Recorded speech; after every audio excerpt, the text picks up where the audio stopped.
Well, let's build upon this App Store issue, because it's not just Apple now. We have Google, we have Microsoft, we have Nokia. All have announced or have implemented app stores. And this is a different distribution environment. And when you look at those app stores, it's not the travel brands that we're seeing in the offline world or even the online world. We're seeing these little niche companies with small applications that are very specific. Are we going to see the big brands populate these app stores? Well, actually, that was the main issue at the last Mobile World Congress in Barcelona. So if we're talking about mobile, that's actually one of the main subjects and launches of the Android market, and the OV or OVI, Nokia, and even Samsung. And I think that, yes, I think that travel companies, they will populate that with applications. We have some folks here who develop for the mobile, for travel clients. How many have actually built an app that's in an app store right now that can be downloaded? Okay. And what is your app? So, for example, we've got one of the low-cost airlines, which we've already iPhone enabled for Jetstar, which is Qantas's low-cost airline, is going into the App Store. So people will be able to download a launcher. You'll have a logo of the airline actually on your device. And it will include some further information which will be stored on the device. You'll be able to look at certain information offline. So that's going to be a valuable benefit in terms of marketing, because you grab some real estate on the device. And it's good for the user because they're not having to rekey in information. And you also mentioned you had a downloadable app? Well, so we have our mobile restaurant booking, which is called Phone Food. We have it on the iPhone. It's an iPhone application as well, downloadable. And the Near You or the NRU application, it's on the Android market. I'm very against plugins anyway, because it's like if you wanted to have a plugin in order to reserve a flight on Expedia. Why do you want to install something on your PC because you want to conduct transactions online? Everything has to be web-based. His company has done something that works fully online, as we have done with Hertz. Well, aren't we missing the fact that we have a powerful device in our pocket? Exactly. But why would you only make it web-based then? Well, why don't you use a hybrid model that takes advantage for the of same that? reason why a PC, a desktop PC, doesn't have a plug-in in order to reserve a flight or reserve a car or reserve a hotel. Your PC is always online. Yeah, your my phone as well. Wi-Fi I have a BlackBerry Ethernet, which is open, and technically speaking, we say it's listening on a port, which means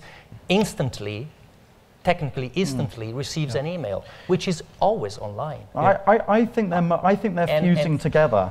Well, there's room for both. As Norm says before, it's a bit of a red herring, the App Store, really. It's cute, it's nice, it's very Apple, and of course Microsoft are looking at it and go, oh yeah, we've got to have this one. So that's there, and there's, again, like everything, there's room for both. It's a big enough market, have it there. But if you look at the BA, for example, talking about BA, they've got an iPhone application, and you click on it, and where does it go? It goes to their fixed line site.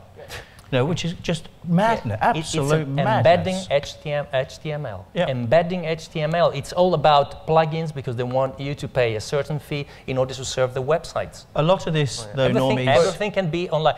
As Larry Ellison of Oracle used to say, all you need is a browser, because everything has to be server-based.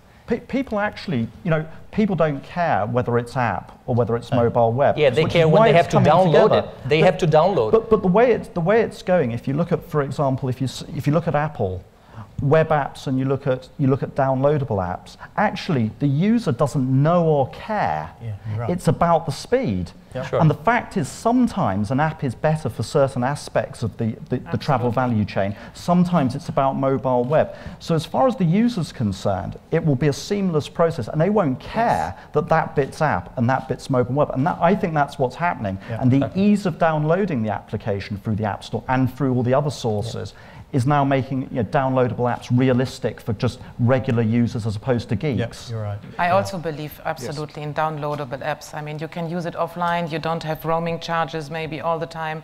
You don't need to care on connectivity. So you have rich content which is sitting on your phone. So I also believe very much in downloadable applications. Marina, you must agree that this depends on the application. Yeah. Some things you don't need to go online for. Some things you do. So it just depends. It just depends on what's being used. Unless you store the next 25 days of weather forecast on your mobile, but it would be difficult, I think. But wouldn't you all agree that personalization is a key part of mobile? And when we talk about personalization, we're talking about storing and tracking preferences, both implicit and explicit. How can you do that and have that be an efficient process if it's web only? And isn't it a more efficient process? And we're really talking about a hybrid here. We're not talking about necessarily a disconnected environment. We're talking about something that is network dependent, but also something that takes advantage of that power. Otherwise, why do we have such a powerful computer in our pocket now? I want to kind of go on a little bit and talk about... I'm sorry, go ahead, Jerry. Can I just interrupt you there, just on this personalization issue? Personalization can be done on browser-based applications just as well it can be done on loaded apps. A lot of this whole sort of application, app store argument, if you like, is very much device-specific. One huge advantage of having an application on the iPhone is that you can access the GPS. You can't access the GPS from a browser-based application. You can access the browser from an app, so you need an app in order to combine the two and have geo information along with the browser.